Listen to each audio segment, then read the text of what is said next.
안녕하십니까. 사회복지사 1급을 담당하는 고병갑입니다. 이번 시간에는 우리가 아침에 만나는 첫 번째 두 과목 중에 두 번째 과목 사회복지 조사론을 시작을 하겠습니다. 사회복지 조사론 그러면 많은 분들이 벌써 스트레스를 받기 시작을 하는데 굳이 스트레스를 받으면서까지 공부하실 것은 없는 거고 우리가 100점 만점으로 상대평가를 통해서 석차를 매기는 것이 아니기 때문에 여러분들의 피로감 또 스트레스를 최소화하는 방향으로 그러나 점수는 충분히 맞을 수 있는 쪽으로 이렇게 강의를 진행을 할 겁니다. 자, 먼저 우리가 자연스럽게 물이 흐르듯이 한번 진행을 해보고 또 그리고 겹치는 부분이 있으면 다시 처음으로 돌아와서 종합해서 모두 정리를 해보고 이렇게 해서 사회복지 조사론에 대한 이해나 이해도를 높이고 자신감을 높일 수 있도록 이렇게 하겠습니다. 자, 첫 번째 우리가 테마가 사회복지 조사의 개념으로부터 시작을 합니다. 많은 사람들이 조사라고 하는 것은 구어체로 말할 때 무엇을 알아본다라고 하는데 그 알아보는 걸 가지고 우리가 사회과학에 있는 조사라고 하지는 않습니다. 사회복지 조사로서의 사회복지 조사를 포함한 조사라고 하는 것은 어떠한 지식을 탐구하는 과정, ing를 말하는 것이지 무엇을 단순히 알아본다라는 이런 애매한 표현을 가지고 조사라고 하지는 않습니다. 이 조사라고 하는 것은 어느 누가 보고 어느 누가 들어도 충분히 납득을 하게끔 이렇게 알아보고 그렇게 알아봤다는 것을 증명해야 되는 것을 조사라고 하는 겁니다. 그래서 교재를 보시면 조사는 일종의 지식 탐구이며 일종의 논리적 원칙에 따라 수행되는 지식 탐구 또는 지식 탐구를 위한 표준화된 절차의 이용 어느 것을 전후로 하든지 간에 우리가 말할 때 논리적 원칙이나 또는 표준화된 절차에 따른 지식 탐구의 과정을 조사라고 합니다. 때문에 조사는 아무렇게나 알아보는 것을 조사라고 하지 않습니다. 조사는 표준화된 절차나 또는 논리적 원칙에 따라 알아보는 또는 논리적 원칙에 따른 지식 탐구의 과정이라고 설명을 합니다. 그런데 그것만 가지고도 조사라고 하지 않습니다. 조사에는 반드시 필수적으로 포함되어야 될 것이 조사의 공공성이라고 하는데 조사라는 것은 나 혼자 알아봐서 무슨 의미가 있겠습니까? 조사라고 하는 것은 반드시 무엇을 알아봤다 하더라도 이것을 외부에 공개해서 외부에 공개하거나 외부에 보고되었을 때 조사가 되었다라고 설명을 합니다. 바로 이것을 바로 조사의 공공성이라고 하는데 조사라고 하는 것이 공공성이라고 외부에 보고되거나 공개되어야 한다. 그렇기 때문에 외부에 보고되고 공개되고 위해서는 외부에 있는 연구자 이외의 사람들이 쉽게 납득하고 이해할 수 있는 방향으로 오기 때문에 그 밑에 니은번 보면 증명될 수 있는 형태로 만들어져야 되기 때문에 용어가 상세히 그리고 또 상세히에서 상세히 기술돼야 되고 상세히에서 실증적으로 이렇게 드러날 수 있도록 증거로서 실증되어야 한다. 그리고 구체적이고 명확한 용어로 표현돼야 된다. 이렇게 설명을 했습니다. 그래서 이 조사라고 할 사회복지 조사를 포함한 조사라고 할 적에는 우리가 사회복지 조사, 그냥 사회복지 조사로 쓰겠습니다. 사회복지 조사라고 하는 것은 당연히 기본 전제는 사회복지에 관한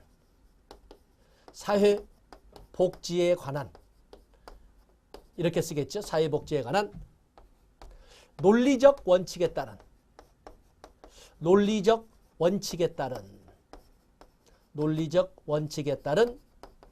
지식 탐구의 과정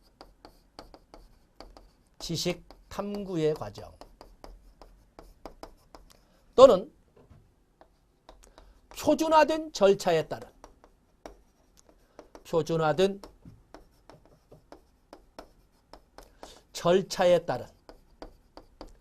지식 탐구의 과정으로 설명합니다. 무엇을 알아본다 하더라도 무엇을 알아봤다 하더라도 아무렇게나 알아본 것은 조사라고 하지 않습니다. 그래서 반드시 논리적 원칙이나 표준화된 절차에 따른 지식 탐구의 과정을 우리는 사회복지 조사, 사회복지에 관해서 논리적 원칙에 따른 또는 사회복지에 관해서 표준화된 절차에 따른 지식 탐구의 과정이라고 설명을 하고 있습니다. 또 중요한 것이 기존에 것처럼 조사의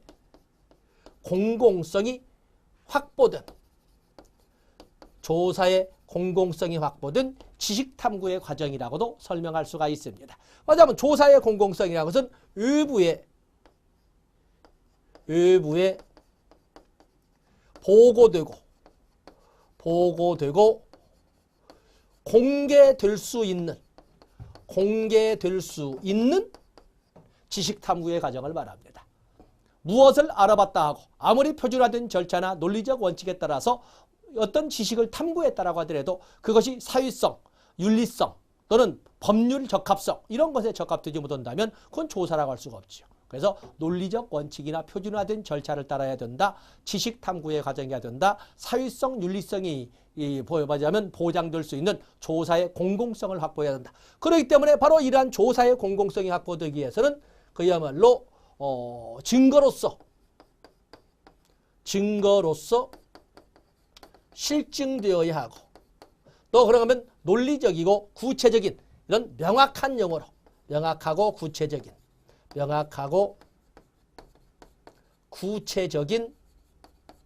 용어로 표현되어야 하는 이러한 요구사항이 충족되어야 사회복지조사라고 할 수가 있겠습니다.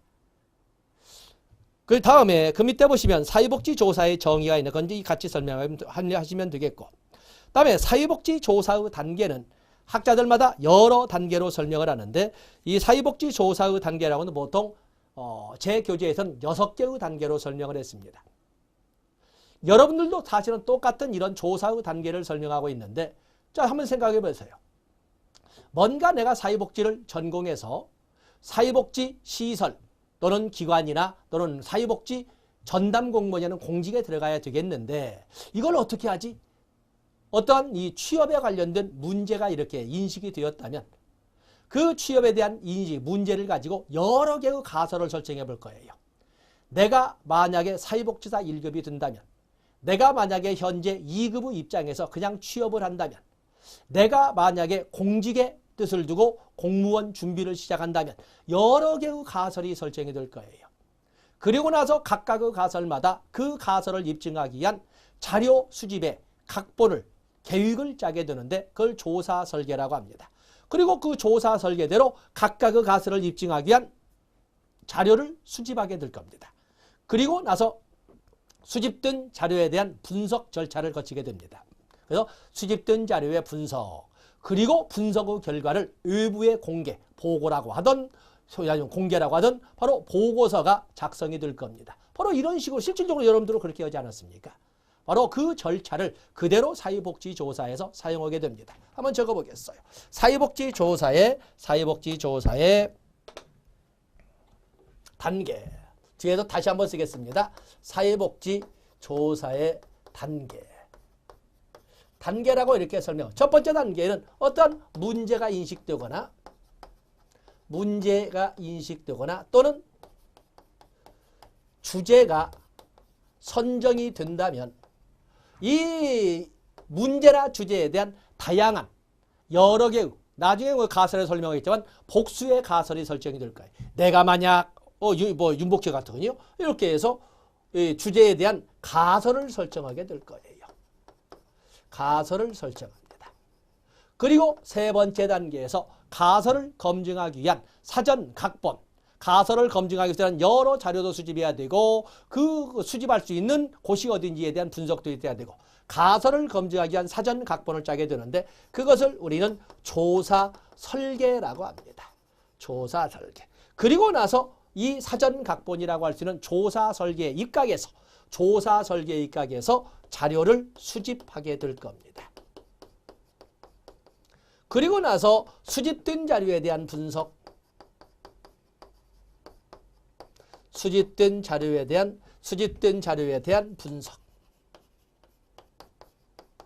그리고 분석된 결과를 외부에 공개를 하게 하거나 프로포잘 제안서로 제출하게 되는데 바로 조사의 공공성을 입증하게 되는 보고서.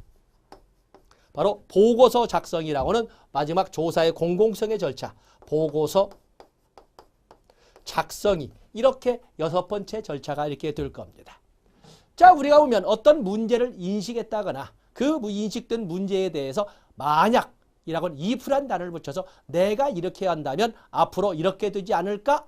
가설이라고 하는 것은 현재형이나 그 현재라는 기점이나 짧든 멀든 간에 미래지향형. 그래서 현재형이나 미래형으로 쓰게 되는데 어쨌든 이런 문제의 인식과 주제의 선정 또는 가설의 설정 단계는 어떠한 기존의 이론을 바탕하기 때문에 어떤 이론의 영역이라고 합니다. 이론의 영역. 그다음에 그 가설을 검증하기 위해서 자료를 수집할 수 있는 또 수집 할 수 있는 장소 또는 뭐 기관, 시설, 방법 등에 대한 사전 각본을 짜게 되는데 이 바로 조사, 사전 각본을 짜고 그에 의해서 자료를 수집하는 자료를 어떤 방법으로 수집할까? 관찰을 통해서 자료를 수집할까? 아니면 질문이법을 통해서 자료를 수집할까? 전문가들에게 반복되는 질의응답을 통해서 자료를 수집할까? 델파이법이라고 그러죠. 이런 것처럼 다양한 방법이 있는데 바로 이 조사 설계와 그에 따른 자료 수집은 조사 방법론의 영역이라고 합니다. 조사 방법론의 영역. 다음에 이 수집된 자료를 분석하는 것은 전문가 영역에서 이건 통계학의 영역이라고 합니다. 통계학. 그리고 나서 보고서가 작성이 되면 이건 새로운 신이론이라고, 새로운 이론의 영역이라고. 그렇기 때문에 우리가 보면 사회복지 조사의 단계를 보면은 다양한, 맞아면 간 인터디스플린 이렇게 설명하는 간 학문적 성격을 가지고 있고 바로 이러한 과정은 바로 이렇게 이루어지기도 하지만 이렇게 순환적으로 이 단계는 순환적 과정이라고 할 수가 있습니다. 사회복지의 단계나 사회복지의 과정이라고 하는 것은 서로 오가면서 영향력을 주고받는 순환적 과정이고 상호 의존적 단계이면서 그리고 간학문적 성격을 가지고 있다라고 설명할 수가 있겠습니다. 그다음 여러분들 그 교재를 이렇게 넘겨다 보시면은 거기에 박스로 나와 있죠. 박스에 보면은 8개의 단계로 나누어서 설명하기도 하고 아니면 제가 설명한 것처럼 6개의 단계로 나누어서 설명하기도 하는데 기존에 있는 이론에 대해서 가설을 설정해서 사전 각본을 짜고 그에 의해서 자료를 수집하고 수집된 자료를 통계학적 전문가처럼 분석을 하고 그리고 새로운 이론에 입각한 보고서를 작성하는 이런 그 성격을 박스로 정리를 했습니다. 이 내용은 뒤에서 다시 한번 이제 한 단계 세부적으로 분석을 하게 될 겁니다. 다음에 사회복지조사의 목적과 발달이 나와 있는데 아까 사회복지조사를 포함한 이 조사가 뭐라고 그랬어요? 방법론으로서는 표준화된 절차나 논리적 원칙에 따른 지식 탐구의 과정이면서 동시에 조사의 공공성을 확보할 수 있는 지식 탐구의 과정이라고 그랬습니다. 때문에 거기에 보면은 결국에 사회복지 조사의 목적은 사회복지에 관련된 지식을 탐구하는 데 그 목적이 있겠습니다. 그래서 여러분 보면은 거기 첫 번째 사회복지 조사는 사회사업 대상에 대해 적절한 도움을 제공하기 위한 사회사업 프로그램을 계획하고 사회사업을 수행할 때 활용될 수 있는 지식을 산출하는 데 목적이다. 결국에 말하는 것은 우리가 보는 것은 사회복지 조사는 결국에 목적은 이게 바로 지식 탐구죠. 이게 바로 목적이 되겠어요. 사회복지에 관한 지식 탐구를 목적으로 합니다. 그런데 그 방법론이 아무렇게나 아니고 표준화된 절차에 따른 아니면 논리적 원칙에 따른 너는 조사의 공공성을 확보할 수 있는 이런 식으로 이렇게 해서 사회복지에 관한 지식 탐구의 과정을 목적이라고 그 방법이 나와 있습니다. 사회복지 조사의 특징. 사회복지 조사의 특징은 뭐 학자들마다 다양하게 쓰고 있는데 사회복지 조사는 사회복지 실천을 이끌어갈 수 있는 계획을 수립하는 데 기초로서의 역할을 할 겁니다. 뭐 계획적 특징이다 이렇게 설명해 줬고 그다음에 시험적 특징. 먼저 시뮬레이션이라는 단어를 쓰기는 그렇습니다만 왜냐하면 사회복지라고 하는 것은 존엄한 존재인 인간을 대상으로 하기 때문에 그 존엄한 존재인 인간에게 물론 우리가 연구나 실험이라고 하는 것이 시행착오가 없을 수야 없겠지만 그러나 이런 사회복지 조사를 통해서 실패 가능성을 최소화시킬 수 있고 성공상을 최대한 높일 수 있는 어떤 시뮬레이션적 접근을 할 수도 있을 겁니다. 시험적 특징을 가지고 있고 그리고 이런 사회복지 정책이나 프로그램을 만들 수 있다면 조사 과정을 통해서 사전에 추정되는 평가를 해볼 수 있는 이런 특징도 있습니다. 그의 사회계량적 특징, 과학적 특징. 이때 과학이라고 하는 건 뭐라고 그랬어요? 과학이라는 것은 어느 누가 보고 어느 누가 들어도 고개를 끄덕거릴 수 있을 정도로 이렇게 소위 객관성 또는 보편성 또는 일반성 이런 등을 확보하게 해준다는 것이 사회복지 조사가 되겠습니다. 다음에 별표할 것이 6번이 되겠는데 사회복지 조사가 순수 연구인가 리서치라고 하는 단어가 조사란 말도 되지만 탐구란 말도 되고 또 연구란 말도 되는 거거든요. 그 때문에 사회복지 조사라고 하는 것이 순수 조사, 순수 연구일까 응용조사, 응용연구일까 양면성을 다 가지고 있다고 보는 것입니다. 그래서 새로운 지식이나 새로운 이론을 도출해내는 순수조사나 순수연구의 의미도 가지고 있지만 동시에 그를 가지고 사회개량에 직접 또 사회실천에 직접 전복시킬 수 있는 응용조사의 의미도 동시에 가지고 있다 해서 양면성이라는 말을 쓰고 있습니다. 그 외에도 사회복지사업의 기초다, 사회복지방법의 기초다, 사회복지사업 효과 측정, 평가적 특징을 가지고 있다 이런 말들을 이렇게 사회복지조사의 특징에서 정리를 했습니다. 때문에 사회복지조사는 뭐 시험적, 평가적, 과학적, 사회개량적, 또 양면적 이런 특징들을 우리가 쭉 굳이 암기하지 않으셔도 알 수가 있습니다. 그중에 특히 순수조사이면서도 응용조사로서의 양면적 특성을 가지고 있다는 것을 거기다 체크해 놓으시고 책을 정리하시면 되겠습니다. 다음에 사회복지조사의 유형이 나와 있습니다. 자, 사회복지조사의 유형에서는 반드시 한 문제 내지 두 문제가 나올 겁니다. 그래서 앞에는 B 플러스 정도에서 우리가 이렇게 가볍게 타치를 넣고 정리를 했습니다만은 거기 사회복지조사의 유형은 좀 더 꼼꼼히 여러분들이 노트 정리를 하기를 바라겠어요. 자, 사회복지조사의 유형을 보면 무엇을 기준으로 해서 사회복지조사를 이렇게 할 것인가? 무엇을 기준으로 해서?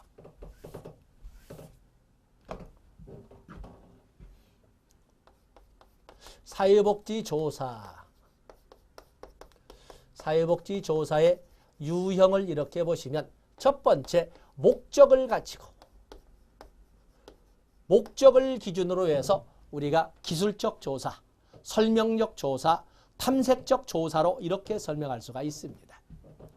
첫 번째 기술적 조사, 한자로 써보겠습니다. 테크니컬이 아니라 디스크라이브입니다. 기술적 조사. 기술적 조사라고 하는 것은 있는 그대로의 상태를 서술하는 방식의 조사. 그때는 기술하시오라고 할 적에는 자기의 견해가 반영돼서는 안 됩니다. 알고 있는 거, 또는 배운 것을 있는 그대로만 써내시오라고 하는 것이지 거기에 내가 생각한데 이런 말이 들어가서는 안 된다는 것입니다. 그래서 있는 그대로 상태를 서술하는 실태조사, 상태조사의 개념이라고 설명하는데 이 기술적 조사는 상관관계, 인과관계가 아니라 상관관계는 분석하지만 인과관계 분석은 하지 못합니다. 상관관계와 인과관계는 언뜻 보면 비슷하지만 상관관계는 서로가 영향력을 주고받는 상호작용관계를 말합니다. 그렇기 때문에 두 개 이상의 변수 사이에 시간적 선후라든지 이런 것은 존재하지 않습니다. 서로 주고받는 영향력의 관계를 있는 그대로 서술해보고 분석하는 것은 상관관계 분석이라고 합니다. 그에 비해서 인과관계 분석이라고 하는 것은 반드시 여기에는 독립변수, 원인변수와 종속변수, 결과변수의 시간적 선후가 있습니다. 독립변수가 어떠한 영향력을 미치고 결과변수는 어떠한 결과가 야기되었는지를 설명하는 것은 인과 시간적 선후가 있습니다. 그리고 이 인과관계는 상관관계와는 달리 정확하게 각자 맡은 역할, 독립변수의 역할과 종속변수의 역할이 각각 정해져 있습니다. 각각 정해져 있다는 거죠. 바로 그것이 바로 차이가 있는. 어떤 상관관계는 상호작용관계를 분석하는 것이 바로 기술적 조사가 되겠습니다. 이 기술적 조사라고 하는 것은 거기에는 발달적 연구, 발달 연구에 있는 횡단조사나 종단조사와 같은 것은 시간이 흐름에 따라 어떻게 변해갔다 있는 그대로, 어떤 시점에 어떤 사건이 어떤 상태였다 있는 그대로 하는 이런 발달 연구에 있는 횡단적 조사나 종단적 조사는 바로 기술적 조사, 있는 그대로를 서술하는 디스크립티브 조사, 리서치라고 설명하고 있는 것입니다. 그에 비해서 설명적 조사,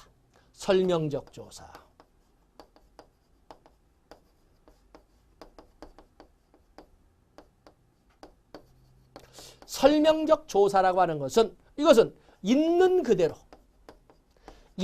그대로의 기술뿐만 아니라 연구자의 관점이라고는 주관이 가민되어 주관을 가미시킬 수 있는 이런 조사가 되겠어요. 여기는 상관관계의 분석이 아니라 인과관계를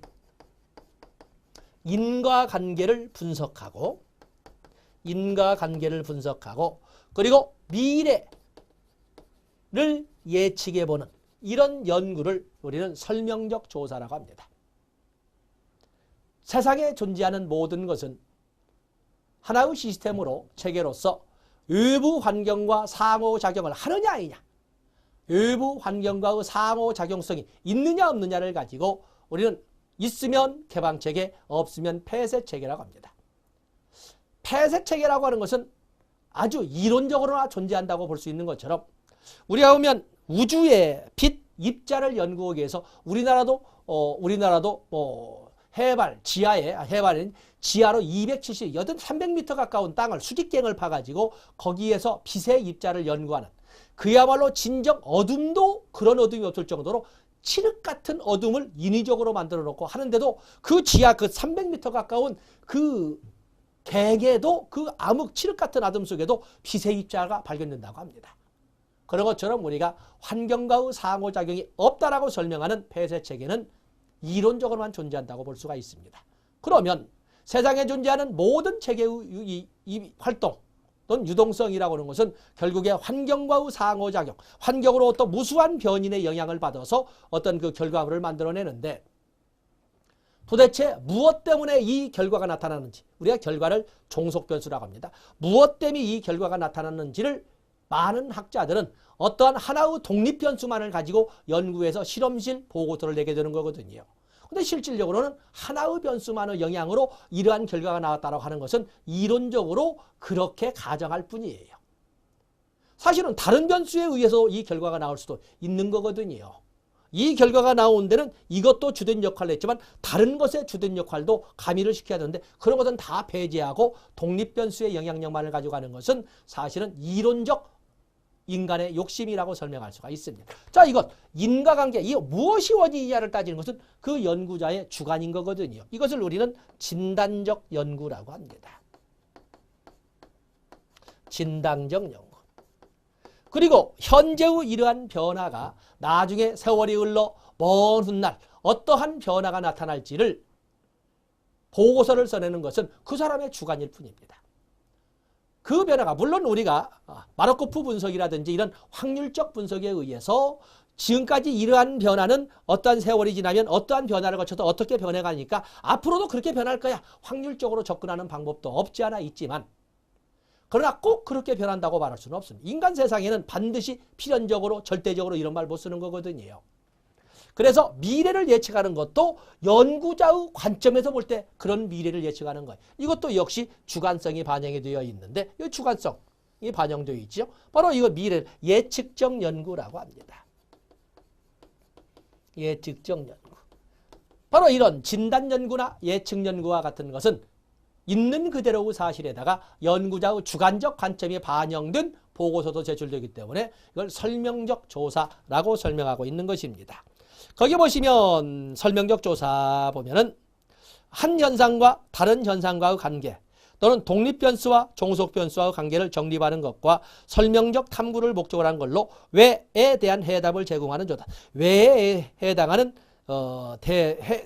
왜에 대한 해답을 제공하는 조사로 진단적 조사나 또는 예측적 조사가 있다라고 설명을 했습니다. 그에 비해서 탐색적 조사가 있습니다. 탐색적 조사.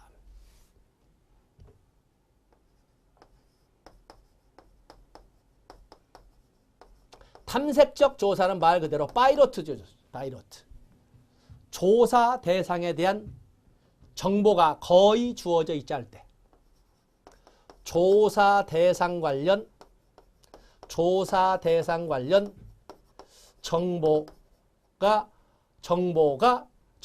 미흡시, 정보 부재시라고 너무 싸납게 썼습니다만 조사 대상 관련 정보가 없을 때 주로 사용하는 사전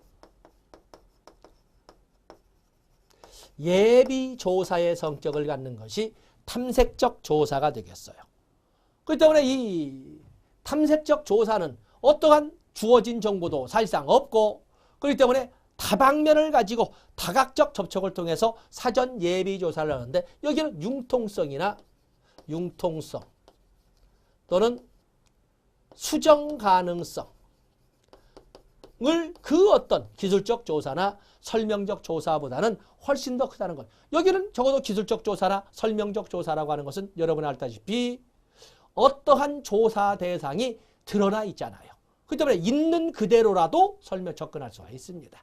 근데 문제는 조사 대상에 대한 정보나 조사 대상이 그야말로 딱 무엇이라고 밝혀진 것도 없는 거예요. 그래서 융통성을 특징으로 한다.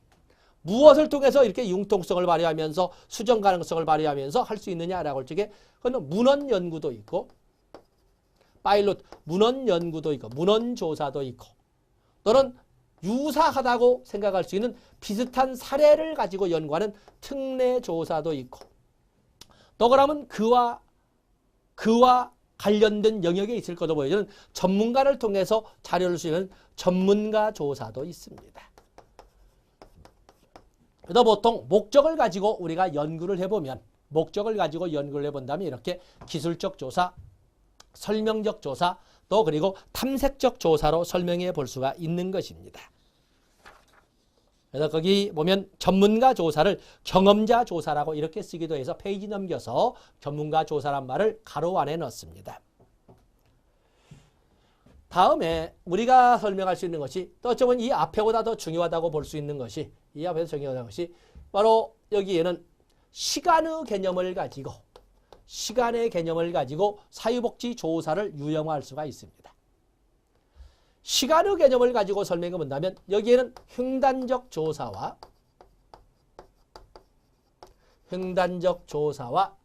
종단적 조사로 나눠볼 수가 있습니다. 종단적 조사로 이렇게 나눠볼 수가 있어요. 횡단적 조사라고 하는 것은 횡단적 조사라고 하는 것은 어느 시점에 발생한 사건의 상태를 조사하는 겁니다. 어느 시점, 이게 중요한 거죠. 시점의 상태를 조사하는 거예요. 그렇기 때문에 어느 시점에 발생한 사건의 상태를 조사하기 때문에 이것은 일의 측정을 통해서 이끌어가는 조용한 정태적 조사로서의 성격을 가지고 있는 것입니다. 그에 비해서 종단적 조사라고 하는 것은 from to 언제부터 언제까지 시간에 걸친 사건의 변화를 조사하는, 변화, 추세, 어떻게 변해가는가를 가지고 조사하는 것은 종단적 조사라고 합니다. 그 때문에 이 보면 언제부터 언제까지 from to죠. 그야말로 from to의 개념이 되겠는데, from to의 개념이 되겠어요. 언제부터 언제까지라고 이렇게 설명하는 이 시간에 걸친 사건의 변화를 짧으면 몇십 분, 길게는 몇십 년, 몇백 년도 갈 거예요. 우리가 본다면 북극해 변화 연구, 우리가 보면 온난화를 통해서 이 북극해의 맞으면 줄어드는 이런 것이 굉장히 가파르게 빨라진다고 하고 있죠. 바로 거기를 본다면은 거기에는 아마 처음에 연구를 시작했던 사람들은 이미 100여 년 전에 돌아가셨을 거예요.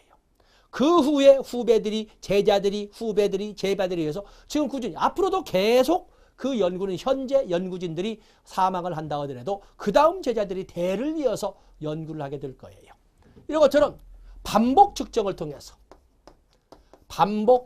통해서 이끌어가는 동태적 조사의 성격을 가지고 있다라고 설명할 수가 있습니다. 동태적 조사의 성격을 가지고 있다. 횡단적 조사라고 하는 것은, 횡단적 조사는 표본수가 많으면 많을수록 신뢰도가 정확도가 높다라고 이렇게 할 수가 있겠습니다. 사실은 전수조사, 표본수가 많기보다는 전체 조사 대상을 가지고 하는 연구가 보다 정확한 연구 결과를 이야기할 수 있겠는데, 다 하지 않는다면 100개 중에 1개만 표본으로 뽑아서 하는 것보다는 100개 중에 50개를 뽑아서 하는 것이, 100개 중에 99개를 뽑아서 조사하는 것이 훨씬 더 정확한 조사가 될 수 있다고 볼 수가 있습니다. 때문에 정태적 조사와 같은 횡단적 조사는 표본수가 많으면 많을수록 연구의 정확도나 신뢰도는 높아질 수가 있다고 설명할 수가 있는 것입니다. 그에 비해서 종단적 조사는 세월이 짧으면 몇십 분이지만 길게는 몇십 년, 몇백 년을 가기 때문에 표본수가 많으면 많을수록 상실이라고 하는 표본 후 이탈로 인한 오차 발생 가능성이 높거든요. 그래서 가능한 한 표본수를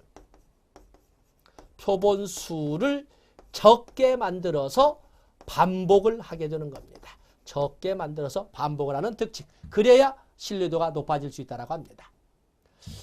이 종단적 조사로서 예로서는, 종단적 조사의 예로서는 여기에는 패널 스터디도 있고 또 그러면 트렌드 스터디도 있고 코트 스터디도 있습니다. 제가 여기까지 이 판서를 한 것은 특히 이 종단적 조사, 횡단적 조사와 종단적 조사로 나눌 때 바로 이 세 가지가 바로 출제 범위가 될 겁니다. 이 세 가지가. 보통 오는 것이 패널 스터디와 트렌드 스터디, 코트 스터디가 있는데, 자, 먼저 우리가 정의해보고.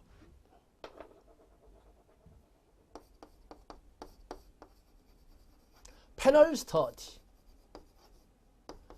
스터디는 이렇게 쓰겠습니다. 동일 대상을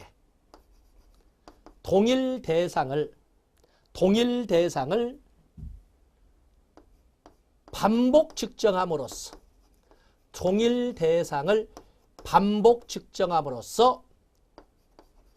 변화의 흐름을 분석하는 것은 바로 패널 스터디라고 합니다. 2000년 대학 신입생의 성의식 연구를 하겠다.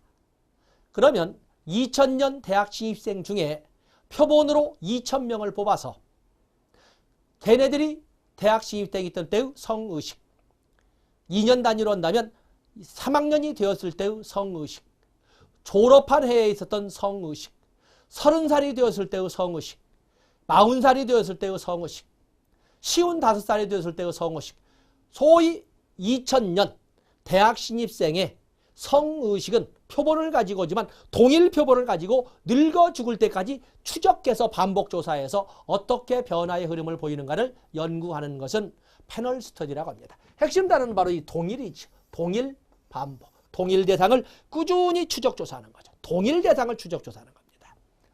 그에 비해서 트렌드 스터디는 여기는 추이조사 또는 추세조사 또는 경향분석 등으로 이렇게 부르게 되는데, 여기는 동일 주제를 가지고 동일 대상이 아니라 동일 주제를 가지고 그때그때 다른 각기 다른 대상을 반복 조사해서 비교하는 방법을 하는 것은 트렌드 스터디, 추이조사, 추세조사, 또 경향분석이라고 합니다. 2000년 대학 신입생부터 대학 신입생의 성의식 변화를 연구하겠다. 그러면 동일 주제인 동일 주제를 가지고 동일 대상에게 반복해 조사해서 찾아내는 것은 패널 스터디라고 하죠. 동일 주제, 동일 대상. 그런데 트렌드 스터디는 동일 주제를 가지고 조사할 때마다 각기 다른 대상을 가지고 조사해서 비교하는 방식이에요. 그래서 2000년 대학 신입생부터 대학 신입생의 성의식 연구를 비교 연구하겠다. 성의식 변화를 비교 연구하겠다. 그러면 2000년 대학 신입생 중에 2000명 뽑아서 성의식 연구하고 2001년도에도 대학 신입생 2000명 뽑아서 성의식 연구하고 2030년에도 대학 신입생 중에 2000명 뽑아서 연구하고 2040년에도 대학 신입생 중에 2000명 뽑아서 연구하고 주제는 똑같습니다. 성의식 변화 연구니까 주제는 똑같아요. 그런데 대상은 매년 대학 신입생, 매년의 대학 신입생을 대상으로 하거든요. 이것은 트렌드 스터디, 추이조사, 추세조사, 경향분석이라고 합니다. 그에 비해서 코트 스터디, 코트 스터디는 동시집단, 동시경험집단 조사라고 합니다. 동시경험집단. 뭐냐면 일정, 불특정의 일정 세대의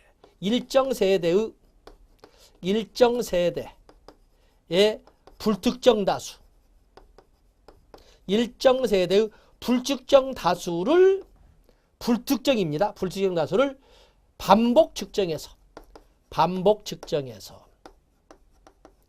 386 세대의 대북관을 연구하겠다. 그러면 386 세대가 대학 시절에는 어떠한 대북관을 가지고 있는지 연구하고 또 그로부터 30, 30대가 되었을 때 386 세대의 대북관이 어떤지 또 386 세대 중에 30대의 386 세대 중에 몇 명을 뽑아서 또 연구하고 또 40대에도 또 386 세대 동일인이 아니라 또 몇 명을 뽑아서 연구하고 이런 것처럼 특정 세대의 불특정 다수를 그때그때 표본으로 뽑아서 연구를 해나가는 것은 코호트 스터디 동시경험집단 조사 또는 동년배 조사라고 설명하고 있는 것입니다. 자, 바로 우리가 출제된다면 이렇게 양자를 비교해서도 출제가 되겠지만 그중에 특히 종단적 조사라고 하는 거기서 패널 스터디, 동일 주제 동일 대상. 그에 비해서 트렌드 스터디, 동일 주제 그러나 그때마다 다른 조사 대상. 코호트 스터디, 동일 세대지만은 그때마다 다른 표본. 이렇게 해서 설명하는 것이 바로 종단적 조사가 되겠습니다. 자, 여러분들 거기 한번 교재를 볼까요? 종단적 조사. 일정 시점의 핵심은 시점입니다. 시점에 특정 표본의 특성을 파악하거나 특성에 따라 집단을 분류하는 조사. 자, 뒤에는 좋습니다. 일정 시점이 중요합니다. 일정 시점. 다음에 두 번째 보시면 조사 대상을 조사 시점에다 단절하여 말하자면 그 시점만 딱 잘라놓고 그 시점이 현 시점에다 멀면 멀수록 넓게 잡히는 것이고 좁으면 좁을처럼 초단위로 잡히는 거죠.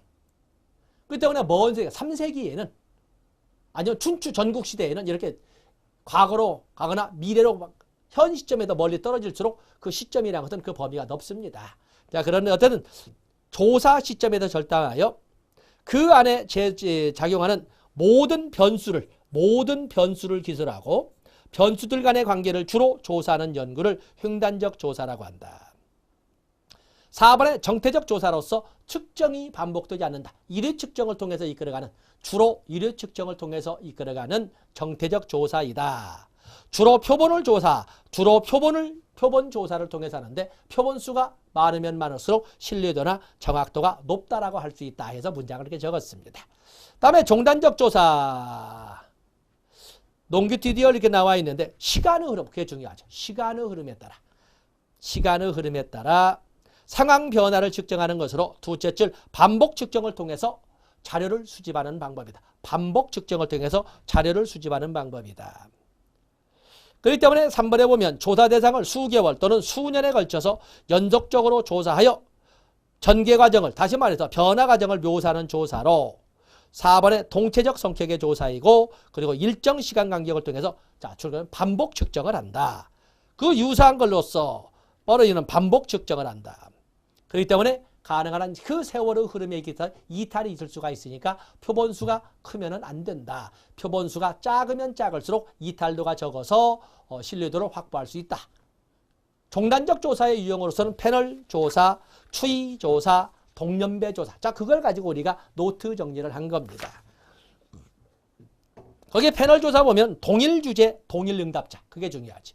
동일 주제를 가지고 동일 대상을 늙어 죽을 때까지 추적 조사에서 변화 후 추이를 정리하는 것은 패널 스터디고 페이지 넘어가 보시면 동일 주제를 반복해서 조사하되 조사 시점마다 그때그때 다른 대상을 가지고 조사해서 변화의 추이를 연구하는 것은 추이조사, 추세조사, 경향분석이라고 설명을 합니다.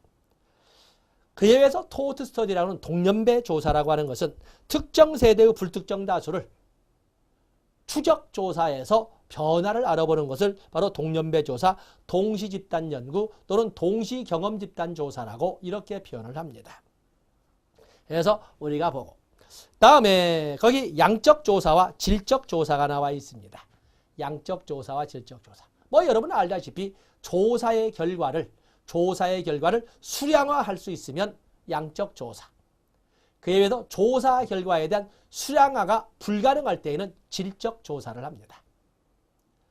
양적 조사라고 하는 것은 자연 법칙과 똑같이 조사의 결과를 일반화할 수 있다는 입장에 조사 결과의 일반화를 전제로 합니다. 그러나 질적 조사는 조사 결과를 일반화할 수 있지는 않고 조사 대상마다 다른 결론이 나올 수밖에 없다라고 조사나 연구 결과의 일반화를 부정하는 입장에 있습니다. 조사 결과의 일반화를 전제로 하는 양적 조사는 결국에 조사 결과라고 하는 것은 어느 경우에나 적용할 때는 하나의 명제로서의 지위를 갖습니다. 그 때문에 그 명제로서의 지위를 갖는 조사 결과가 A 연구에는 맞는지, B 연구에는 맞는지, C 연구에는 맞는지, D 연구에는 맞는지를 하나하나 검증해 갈 거거든요. 바로 이것을 우리가 논리학적 접근으로 본다면 연역적 접근이라고 합니다. 그에 비해서 질적 연구는 조사나 연구 결과의 일반화는 불가능하고 개별적 하나하나의 연구가 하나하나의 각각의 연구 결과를 가지기 때문에 일반화는 불가능하다고 봅니다. 그런데 개별적 연구의 결과를 가지고 분석을 하다 보니까 묘하게 어떤 공통점이 나타나더라는 거지요. 바로 이 공통점을 가지고 하나의 이론 체계를 만들어서 하나의 결론으로 도출할 수도 있는 건데 바로 그 하나하나의 검증을 통해서 하나의 명제를 만들어가는 하나하나의 실험 연구를 통해서 어떤 경험의 일반화를 이끌어가고 하나의 이론으로 정립시키는 이런 방법을 귀납적 접근이라고 합니다. 때문에 질적 조사는 귀납적 접근이라고 합니다.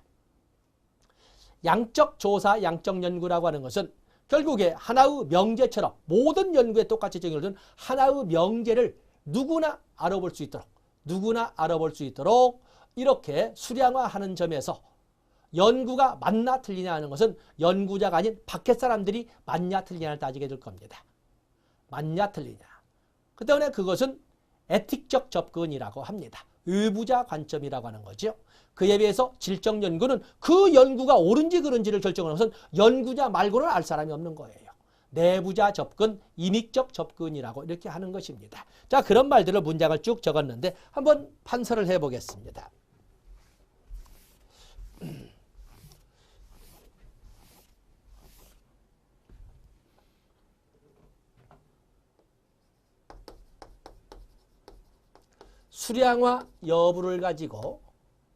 수량화 여부를 가지고 양적 연구와 양적 조사와 질적 조사로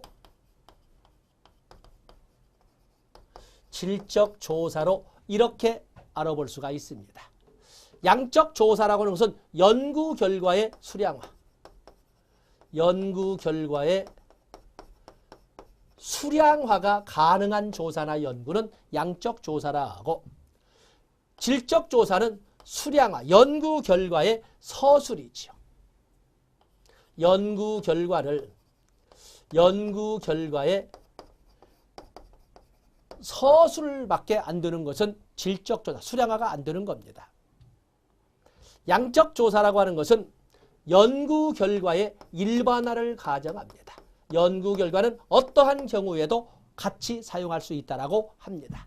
그러나 여기에서는 연구 결과의 개별화, 연구 결과는 개별 사건이나 개별 대상에만 적용될 수 있는 개별화를 꿈꿉니다. 양적 조사라고 하는 것은 연구 결과는 하나의 명제처럼 되어서 모든 경우에 적용된다. 그런데 그 모든 경우에 적용되는 그 명제, 연구 결과가 A 사건에는 맞느냐, B 연구에는 맞느냐, C 대상에는 맞느냐 하나하나를 검증하면서 연구 결과가 진짜 맞는 명제인지 아닌지를 하나 검증해 가거든요. 그것을 우리가 연역적 접근이라고 합니다.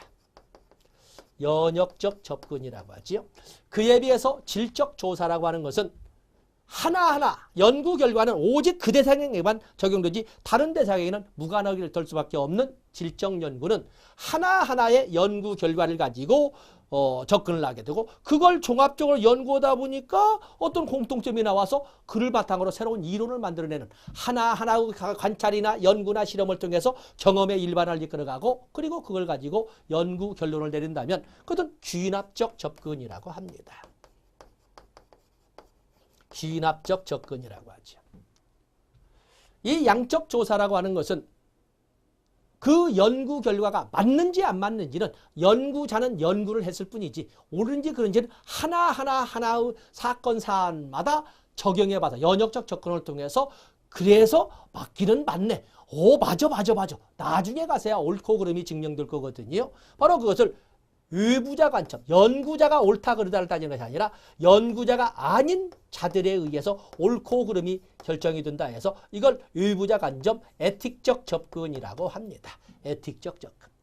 그런데 질적 조사는 연구 결과와 개별화, 오직 그 사안에 대해서만 연구 결과가 옳다 그르다가 결정되기 때문에 이것은 옳고 그름은 연구자만이 알아보는 문제, 내부자 관점이지. 내부자 관점. 이건 임익적 접근이라고 합니다. 임익적 접근. 그렇기 때문에 이 양적 조사는 연구의 객관화를 이끌어가는 거지. 연구의 객관화. 누가 봐도 맞네라는 것을 끄집어낸 연구의 객관화. 또 그러면 연구 결과의 일반화를 통해서 이 객관을 이끌어가지만 여기는 연구의 주관성을 강조하는 것이 되겠어요. 그 사람만이 옳고 그름을 알아봤기 때문에 연구 결과가 그 건에 대해서만 옳고 그름이 만들어지기 때문에 연구의 객관화라고 합니다. 이걸 옳고 그름을 직면한 것도 이것은 실증주의입니다. 논리 실증주의. 그에 비해서 질적 연구는 저마다 주어진 사건을 똑같은 사안을 보더라도 그를 인식하는 것은 해석의 주체인, 인식의 주체인 각자마다 각기 다르다 해서 해석적 접근, 해석학의 입장에 있다라고 이렇게 해석학은 인식의 상대성을 말하고 있는 거거든요. 바로 이런 해석학 또는 현상학적 접근을 한다라고 설명하는 것은 질적 조사가 되겠습니다. 그 외에도 많은 말들을 이렇게 쓸 수 있겠습니다만 이렇게 양적 조사와 질적 조사로 이렇게 나눠볼 수도 있습니다. 그래서 여기 교재에 있는 또는 없는 이런 걸 가지고 설명하되 어쨌든 양적 조사는 누구에게나 똑같이 적용된다는 일반화를 강조하기 때문에 측정 도구는 동일한 도구를 사용을 합니다. 그런데 연구 결과의 개별화밖에 인정되지 못하는 질적 조사는 특정 도구가 일반화될 수 있는 것이 없죠. 각각 개별화된 측정 도구를 사용하기 때문에 일반화도 안 되고 일반화가 안 되기 때문에 측정 도구도 표준화된 객관화된 측정 도구는 없다라는 것을 교재에서 찾아서 정리하시면 되겠습니다. 자, 이 시간은 여기까지 이렇게 해서 사회복지 조사의 입문을 이 정도로 마감 짓고 다음 시간에는 사회복지 조사를 포함한 조사 연구의 요소에 대해서 살펴보도록 하겠습니다. 고맙습니다.